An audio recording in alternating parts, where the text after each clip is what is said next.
Tudo o que eu vou falar nesse vídeo são histórias que estão totalmente ligadas a mim. Elas são parte da minha vida. Elas são uma trilha, uma veia, um caminho, algo que aconteceu ou comigo ou alguém muito próximo a mim. Alguém ou dentro da minha convivência, ou dentro da minha casa, ou por onde eu passei. Crença limitante, que é o que vocês devem ter buscado aqui em uma das informações, seja capa, título, ou seja lá o que for. Sim, eu não sou a Bárbara Sheila, apesar que eu acompanho muito do canal dela lá e algumas coisas conectam, outras menos, faz parte. Afinal, seres de gêneros diferentes, visões diferentes. Mas, muito do que ela aponta lá serve de inspiração para muita gente. E a mim, obviamente, o que eu vou contar aqui é... Tem alguém da minha família, ao qual hoje, o dia de hoje, 3 de junho, eu comentei com ela num áudio muito longo, que durou 20 minutos. E sim, para que vocês entendam, entre as pessoas do meu meio, nós somos muito prolixos e a gente manda áudios longos, textos longos, vídeos e assim vai.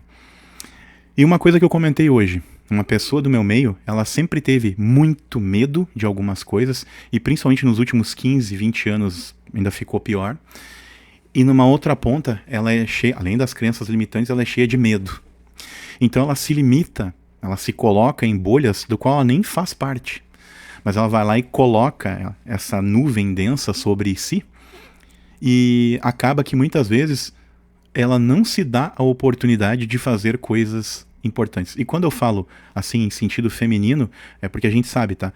As pessoas, quando a gente se refere para contar histórias, sempre é no feminino, mas interprete aí do jeito que você bem pensar, tá? O gênero ou qual o nível de proximidade. E aí eu comentei com essa pessoa, olha, sempre do que eu observo do teu histórico num período X da vida, tu tinha mais desenvoltura, porque talvez tu tinha uma rede de apoio e ela era invisível para ti. Agora, uns tempos pra cá em que tu tem que andar mais sozinho, sozinha, eu vi que algumas coisas em ti decaíram. E aí eu comentei pra dar uma força. Só que daí na cabeça da pessoa que tem medo e que é cheia de crença limitante, o que ocorreu? Tudo o que eu falei, mesmo eu deixando evidente, o que eu estou falando é pra te dar ânimo. É pra fazer com que tu saia, às vezes, da cadeira, ou saia de dentro da casa, olhe pro mundo de um jeito 360 e entenda: eu consigo fazer. Se existem outras pessoas à minha volta fazendo, eu também consigo. Basta eu me colocar à disposição e treinar. E às vezes cara, coisas básicas como mexer num aplicativo de telefone. Coisas básicas como mandar uma mensagem. Coisa simples. Resolver um problema do banco, que muita gente acha ainda que tu tem que pegar todos os dados, os teus documentos e ir até uma agência. Aí tu olha mas espera aí, vem cá, por que tu vai? Como, por exemplo, um amigo meu, tá? E isso eu posso citar de maneira tranquila porque essa pessoa não tá tão próxima a mim. Um dia eu comentei com ele: fulano, por que tu ainda vai na lotérica dele? Ué, porque eu preciso pagar as contas, e o cara tem 42 anos, eu vou fazer 39. Aí eu falei: cara, não precisa tu ir até a lotérica com conta e dinheiro físico. Falei: isso é uma coisa do passado. Eu falei: tu tem conta bancária? Tenho. Tá, tu já viu que existe uma coisa chamada código de barra ou QR Code lá? Sim, é o que eu passo lá pras gurias para pagarem a conta, né? Que geralmente, majoritariamente, é mulher que atende em lotérica, né? Muito raro tu ver homem. E geralmente quando é homem, enfim, não vem o caso. E muita gente agora vai ficar com um sofisma na cabeça pensando uma coisa nada a ver. Eu ia falar sobre hierarquia, mas enfim. Vamos lá. Aí, comentei com ele: não, cara, aquele mesmo código de barra, na leitura do código de barra da tua agência bancária, ao qual tu tem atrelado uma conta e um cartão, ali tu consegue pagar. Daí mostrei pra ele. Ele achou aquilo genial. Daí ele falou: meu Deus, cara, por isso que eu tava sacando que cada vez agora que eu ia na agência só tinha gente de cabelo branco e eu lá. Sendo que ele tem alguns fios brancos, né? Eu falei: sim, cara, geração Z, Millennium, que é onde nós nos enquadramos, ninguém vai, cara. Tu não vê gente jovem. Até porque também, né, geração Z, cara, se tu der uma furadeira na mão de um guri hoje da geração Z de 20 anos, o cara não vai saber fazer um furo na parede, tá? Então, assim, a gente tá nesse nível. E detalhe também, né? Porque também os pais não ensinam. Os pais hoje, eles criam os filhos como? Eles largam um telefone na mão da pessoa e, fica aí olhando qualquer tranqueira aí. De galinha pintadinha até Xvideos, tá? É isso que acontece. Mas aí voltando para o assunto da crença limitante que tá inerente a isso, né? Pô, um cara jovem, em teoria, tá? Eu sei que se tu tem 15, 20 anos, tu vai olhar esse vídeo agora e pensar: Nossa, mas vocês não são jovens. Quando tu passa dos 25, 30, tu começa a olhar para pessoas de 30 e 40, 50, e quando tu vê, inclusive, elas partindo daqui para outra, tu acha que elas foram cedo. Quando tu tem 15, tu acha 50 uma coisa muito distante. Se tu parar pra analisar, quando tu tem o dobro da idade, tu está a poucos anos de 50. Foi igual quando no encontro de ex-colegas meus do Senai, um dia eu falei pra eles, gente, isso eu falei ano passado, tá? Vocês estão ligados que daqui a 12 anos a gente vai ter 50? Os caras me olharam assim, pô, é sério? Deu? Sim, daqui a 12 anos, o que não é muito tempo, porque afinal eu tô morando aqui há 7 nessa casa. E há 8 anos atrás eu tava formado técnico em agrimensura. E aí eu falei pros caras, gente, é isso aí, a vida, ó, ela é um piscar. E principalmente quando a gente passa dos 25, 30, a vida ela começa a um toque assim que é impossível de explicar. Parece que foi ontem que a virada de ano estava acontecendo. A gente já tá no 6º mês do ano. E eu vivi já um turbilhão de coisas. Em fevereiro eu estava morando no Curumim. Em março eu estava atrelado a uma empresa de estruturas e de abril para frente eu tô aqui de novo, no mesmo trabalho de sempre. E por isso até que o meu conteúdo decaiu nesse período aí, enfim. Mas o que eu quero compor a vocês mentalmente sobre a questão da crença limitante e também vem aí o medo, porque são coisas que estão juntas. Cara, muito dos problemas que vocês têm e que a gente transforma em 2, 3 leões dentro de um covil, na verdade, eles são menores do que um cachorro pincher. E geralmente esse pincher nem dente tem para conseguir te morder. Só que a gente, né, no momento de anseio, misturado ao medo, ao nervosismo, e aí com isso vem uma falta de raciocínio, porque querendo ou não, alguns neurônios teus estão entrando num pequeno curto-circuito. Eles ficam ali dando aqueles choquezinhos e se batendo. Aí o que eu comento? E foi uma das coisas que eu falei a essa pessoa hoje. O tempo que tu está perdendo reclamando pra mim de uma coisa que tu deveria resolver direto com tal pessoa, se tu, por exemplo, manda um áudio pra ti mesmo, fazendo esse murmúrio, ali tu rumina e aí tu ouve aquele áudio, respira, baixa um pouco a frequência, daqui a pouco às vezes até é uma coisa boa de tu pegar, dar uma volta na quadra assim, debaixo do sol, caminhar, arejar a cabeça, aí tu volta. Isso vai levar 10 minutos. No que tu voltou, sei lá, sirva uma xícara de café e pensa. E aí, depois de ter ouvido e ter caminhado, com certeza dentro de ti tu vai encontrar uma resposta. Ou seja, nos mesmos 10, 15 minutos em que eu recebi vários áudios e um vídeo explicando aquilo, eu fui lá e dei várias soluções para a pessoa, de como ela deveria falar, de como ela deveria se portar, como ela deveria se comunicar com essa pessoa, e aí tentar contornar. Só que daí é óbvio, para cada solução que eu tinha, ela vinha com um novo problema. Ou seja, ela sempre gerava um novo problema para a solução que eu havia desenvolvido. E aí chegou um ponto, né, no 4º áudio recebido, eu falei, olha, pessoa, eu não tenho como te ajudar. Tudo o que eu posso ajudar, eu fiz lá em tal momento, tal e tal e tal. Quanto a isso, que é a respeito do teu trabalho, tu tem que falar diretamente com a pessoa que te traz as coisas. Não tem que falar comigo. Sabe por quê? Do métier que tu desenvolve, que é tal, é o que tu entrega de produto ou subproduto para tal pessoa. Logo, vocês, 2 pessoas, vão se comunicar a respeito disso muito melhor do que eu, que não trabalho nem no teu métier e muito menos no métier da outra pessoa. O meu lance é outro. Aí eu falei para essa pessoa, tanto que tecnicamente eu não vou pedir a tua opinião como a respeito, né, de trabalhos de agrimensura e topografia, que é meu ramo de formação, o último. E nem sobre os 5 ramos ao qual, por exemplo, eu dou aula de CAD, que vocês sabem aí. Eu, como professor de CAD, quando eu fui dar aula em escolas profissionalizantes, eu pegava lá, eu técnico, eu dava aula pra gente bacharel. Porque, por exemplo, tu pega uma pessoa da arquitetura formada, uma pessoa que deveria ter uma boa base de CAD já na faculdade, ou por si, já deveria ter desenvolvido.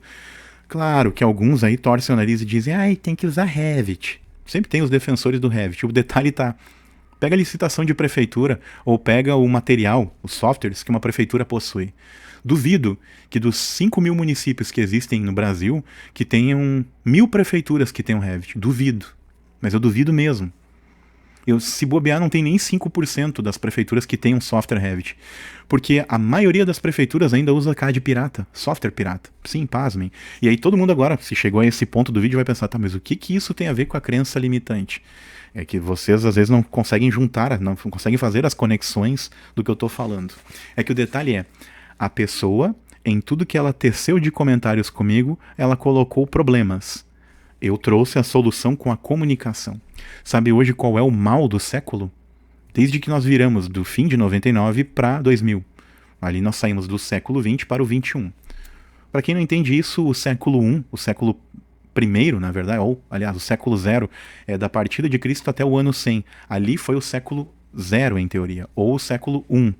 Depois dali, já para o ano 101 para frente, é que começou uma contagem diferente. Por isso que ao fim de 99 estávamos no século 20, tá?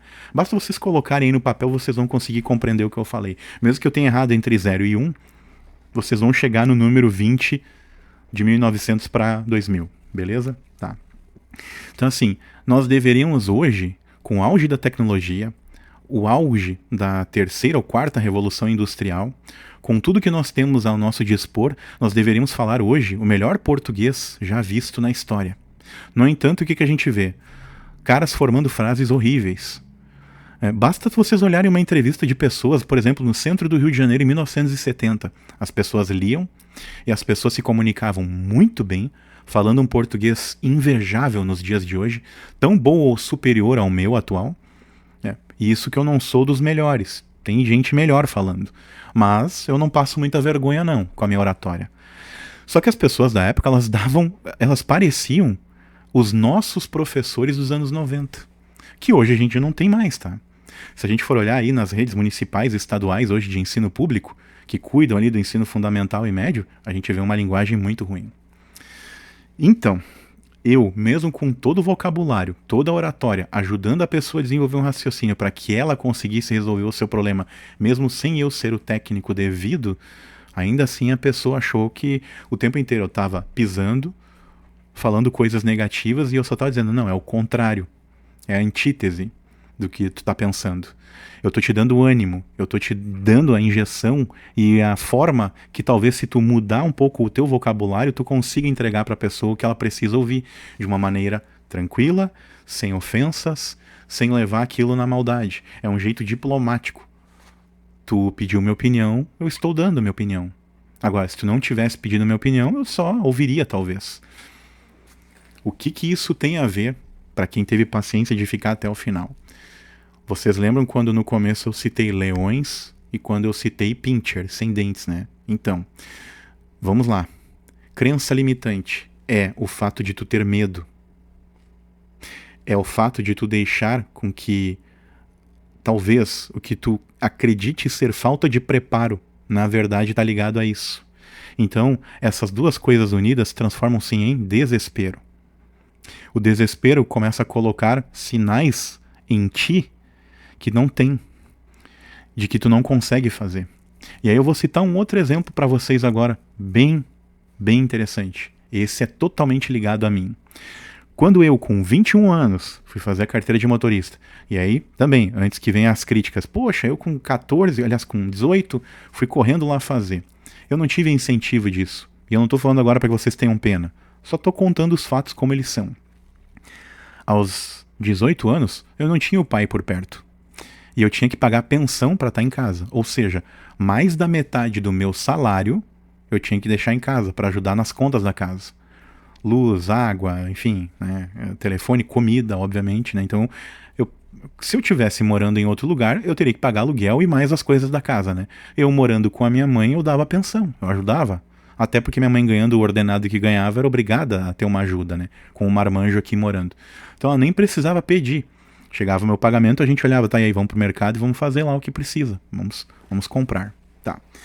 Então por isso que quando cheguei aos 21 anos, brilhou, obviamente, de uma rescisão de trabalho a grana para eu fazer a carteira. Porque antes eu não tinha conseguido juntar. Afinal, não tinha o pai por perto. Não era um cara playboy, nunca fui. E aí eu precisava, obviamente, eu pensava já, cara, um dia eu quero ter um carro, então para que eu tenha um carro eu tenho que saber dirigir, né? Fui atrás da tal da carteira. E aí olha a pergunta que eu recebi em casa das pessoas. Por que tu vai fazer a carteira? Aí eu olhei para as pessoas e falei, gente, porque um dia eu quero ter o carro, uma coisa óbvia. E aí para ter o carro tem que ter habilitação, eu não posso dirigir ilegal e incorreto. Que daí eu vou ser parado, ainda mais com a cara de novinho que eu tinha na época. Eu vou ser parado, o cara vai me pedir a documentação, eu não tenho que entregar, eu saio algemado e o carro no guincho. para ir pro pátio do Detran, ou seja lá onde for, né? Então eu tenho que fazer as coisas conforme a regra, né? Conforme a lei. Ok. Passado um tempo, reprovei 4 vezes, mas aí aconteceu a história, a melhor de todas dessas que vocês vão ouvir. Então, se daqui a pouco vocês pensaram, caí num clickbait, agora que o cara vem com a história. Não, eu precisava contar para vocês todos esses cenários para que essa história aqui ela ficasse emblemática agora. Ocorreu que, na reprovação, dentro da instituição, tinha uma pessoa da administração que me conhecia, assim, de oi, tchau na rua. Vendo a minha frustração, essa pessoa entrou em contato com alguém do meu meio e falou, cara, será que o fulano ali não quer, e era eu, né, não quer ajuda aqui? Nós temos o melhor instrutor, que é o Max. Então, Max, seja onde tu estiver, cara, espero que esteja bem, vivo, com a família, enfim, com tudo em dia. Se tu lembrar de mim e cair nesse vídeo, cara, aquilo que tu falou, que é o que eu vou compartilhar com as pessoas, foi fundamental pra minha vida. Por isso que eu disse a vocês, essa história de hoje, ela é marcante pra mim. Vai ser marcante pra vocês, com certeza. Então esse cara, né, ele foi me encaminhado porque ele era o melhor professor do centro de condutores. Ele era o cara assim que pegava as pessoas, os piores perfis, e ele lapidava elas. Vejam bem o que aconteceu. 4ª reprovação, ou terceira, acho que foi terceira. Eu acho que eu reprovei 3 e a 4ª eu dei certo. Beleza. Primeira aula marquei com o cara e tal, daí eu falei todos os meus problemas. Cara, eu sou manco, eu sou ruim, eu não sei dirigir, darará. Daí ele falou pra mim, beleza, cara, ouvi teus lamentos, aí ele, liga o carro, vamos ver se tu é isso aí mesmo. Tá, liguei, andei e tal, não barbeirei, andei, dei uma volta na quadra com ele de noite, bem próximo ali do CFC. E com trânsito, tá, porque era 6 e pouco da tarde, normal, tá, é um horário intenso. Aí ele falou assim, a gente deu essa volta, ele, cara, não vi nada de muito gritante, falou, tu é um iniciante, tu cometeu pequenos erros que todo iniciante comete, mas não tem nada de absurdo, tá. Fizemos a aula e tal, desenvolvi. Aí ele me acompanhou por mais umas 2 aulas e aí calhou de... Um dia ele falou assim pra mim, ao fim da segunda aula, ele, tu vai marcar tua próxima aula num sábado e tu vai emendar 2 horários, eu vou te levar pra bem longe. Alguns de vocês vão pensar um monte de bobagem e fazer piada, mas vamos embora. Disto, o que ocorreu marcamos vamos dizer assim, como se tu fosse de uma cidade para outra, porém aqui tem a zona urbana e a zona rural, mas a distância é bem longa, tá? Então, ida e volta, como a gente diz aqui de brincadeira, ida e frida, deve ter dado aí seus 50 minutos ou mais, o que ultrapassaria uma aula. Por isso ele pediu para pegar e colocar 2 em conjunto, para dar tempo de ir, dar uma voltinha lá naquele setor e voltar. Beleza. Então, eu não sei se foi 2 ou 3 aulas, whatever, como diriam alguns. Então, emendamos as 2 aulas e desenvolvi. Peguei BR-116, coloquei 5ª marcha. Chegou uma certa parte, ele falou, cara, encosta assim que possível aqui em tal lugar. A gente parou num posto que existe, posto de combustível. Aí ele olhou pra minha cara e falou, cara, eu vou matar 1 minuto da tua aula pra te dizer uma coisa. Ele falou, tu viu que tu saiu lá do ponto X e Y, a gente tá andando numa BR, tu colocou 5ª marcha, tu andou 80, 100 por hora, tu andou em meio a caminhões, motos, carros. Ele falou, e tu não cometeu nenhum deslize, tu não enveredou com o carro pro lado de ninguém, não esbarrou em ninguém, não derrubou ninguém, não cometeu nenhum tipo de delito, incidente, nada, né? Ou seja, de não infringir a lei, foi o termo delito. E ele falou assim, então olha pra mim aqui, analisa. Ele falou, cara, tu já sabe dirigir, tu já consegue dirigir, o que tu tem em ti é uma prisão mental. E aí ele botou, cara, literalmente o dedão aqui, ó, na minha cabeça e cutucou assim. Ele mais baixo que eu, ele falou, então, cara, tá aqui dentro. Ele falou, ele fez assim, na minha cabeça, saca? Ele falou, tá aí dentro. Ele falou, desculpa, ele disse assim, desculpa se eu tô sendo enfático e pareço um cara estúpido. Claro que ele não usou esse vocabulário, mas eu peguei a visão. Ele falou, mas é que às vezes a gente tem que marcar algumas pessoas. Ele falou, um dia, ele disse, eu tenho certeza, tu vai lembrar dessa história e tu vai rir. Porque tu vai ver, poxa, tava tudo dentro da minha cabeça. Não era essa coisa trevosa que eu tava imaginando dirigir. E ele falou, cara, e detalhe, eu fui músico por um tempo, inclusive no ano de 2011 eu paguei as contas tocando na noite. E vai vir um monte de piada com essa história, porque eles vão fazer um monte de lá ele, com já 3 coisas aqui que eu pensei, os caras vão meter um lá ele na hora. Mas eu tocava na noite violão e cantava. E ele falou, cara, violão é muito mais difícil, eu tenho certeza. Ele falou, porque eu não toco. Ele falou, a única vez que eu tentei segurar um violão, eu não sabia o que fazer com ele. Ele falou, começa porque tu tem que ter ouvido, tem que ter percepção das coisas, tu tem que saber como é que tá, se tá afinado ou não. Segundo, tu tem um dedo para cada casa e cada corda. Ele falou, então assim, ou tu usa a palheta ou tu usa os dedos. Ele falou, isso que eu não entendo patavina disso. Ele falou, isso que tu já sabe fazer é muito pior e muito mais difícil do que dirigir. E é. Pra quem sabe tocar violão e não dirige, eu digo a vocês com certeza absoluta, dirigir é muito mais fácil. E cuidar de um trânsito é muito mais fácil. Tanto é fácil que daí tem gente fazendo loucura e se... né, na rua. Por conta de aquilo é fácil, é simples de fazer. E quando ele entra na tua mente, tu consegue desenvolver isso com facilidade. Bingo. Tá aí uma questão. Depois que ele falou aquilo ali, cara, eu me enchi, me imbuí de uma coragem. Lá ele de novo. E aí voltei pra lá e daí falei pra ele assim, a gente parou, e ele ainda estendeu e atrasou a aula da pessoa que tava esperando ele depois. E ele falou, eu fiquei ali contemplando aquilo que ele havia falado, porque, cara, eu, como aluno, jamais imaginaria fazer o percurso que a gente fez. Aí ele falou pra mim, sabe por que eu fiz isso de te levar pra longe e fazer tu andar no meio do trânsito pesado da BR? Ele falou, porque tu precisava tirar de ti esse medo. E tu não tinha como destravar esse chip do medo se tu não pegasse um trânsito real, pesado, rápido, com... Ele falou, então tu foi com o carro da autoescola e falou, não é o recomendado eu te enfiar na BR. Só que se eu não fizesse isso daí, tu ia continuar nessa bolha dark, trevosa, medo, chorando. Bingo. Foi o que eu basicamente falei pra essa pessoa hoje no áudio de 20 minutos. Eu usei essa história também pra dar referência. Né? Mas essa pessoa, ela tá lá, ruminando as coisas, entendendo tudo errado. E aí o que eu deixo claro a vocês? Pô, ficou longo esse vídeo. Grande parte das coisas que vocês estão achando que é uma nuvem densa, pesada em cima da cabeça de vocês, e eu não estou falando de tarô, cartomancia, astrologia, energia, espírito, nada. Eu estou falando de uma coisa simples, programação mental. Eu não sei se isso cai numa PNL, eu não sei se isso cai em sofisma, se isso cai em fé, mas eu acho que o campo da fé talvez seja uma das coisas que melhore isso. Sem dúvida. Motivo. Tu acredita em algo que tu nunca viu. Tu acredita em algo que a gente vê no papel.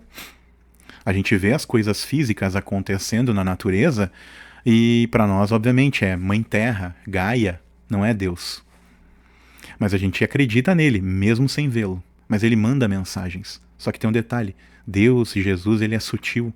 Ele não vai chegar e arrombar a tua porta. E eu não estou falando como um cristão evangélico, católico, porque eu não tenho religião.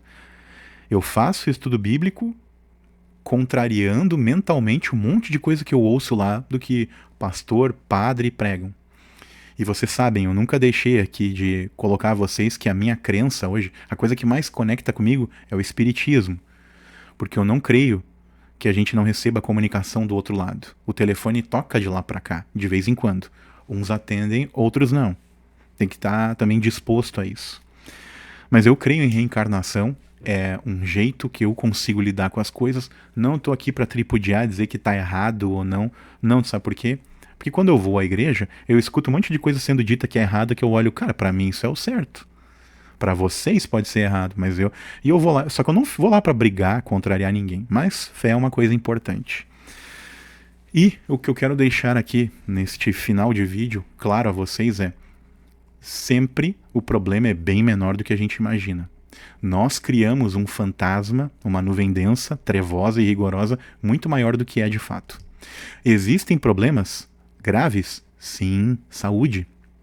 Saúde é um problema grave. E eu falo isso para vocês com uma certa convicção, com certo lugar de fala, eu acho que é um termo que define melhor. Não o que aconteceu comigo, apesar de que fiquei enfermo em 2017. Meu apêndice rompeu. E eu corri um risco lá. Só que eu tava bem. E o tempo inteiro eu ria das coisas e convicto de que sairia dali caminhando e numa boa. Falei, pessoal, não, tá tudo certo, eu tô legal. Surgiu no meio da história uma mulher com seus 70 anos na ocasião, hoje ela é mais velha, óbvio, se tiver viva. E os médicos perguntaram pra mim, cara, surgiu uma pessoa com um problema mais grave do que o teu e mais velha. Tu te importa em aguardar mais tantas horas? Acho que foi 17, 18 horas. Eu sei que vai perder um dia. Eu falei, gente, o tempo que vocês estão perdendo aqui pra falar comigo, vocês já deveriam estar socorrendo ela. Vai lá. Gente, eu abri mão. Eu abri mão de ser atendido logo, sendo que eu tinha chegado primeiro, para que salvassem outra pessoa. E não tô falando isso aqui por ego, nem nada, tá? Simplesmente porque eu olhei assim, cara, será que a minha vida importa mais do que a dela? Não. A vida dela para a família dela importa muito mais do que talvez a minha para minha família. Não que eu tivesse pensado isso, mas o que eu digo é, para a família dela era importante que ela voltasse. Ela chegou com um caso mais grave que o meu, ela era mais velha, ela corria mais risco. Na hora eu falei, não. Eu falei para eles, vocês têm aqui um, sei lá o que eles estavam pingando no meu soro ali, mas para me deixar melhor, né? Eu, cara, vou continuar ganhando a ração aí, brincava ainda com o pessoal, né? Essa que tem a anestesiazinha aí e o soro pra me alimentar. Não, tu vai continuar ganhando. Então tá, meu. É isso aí, eu aguento aqui.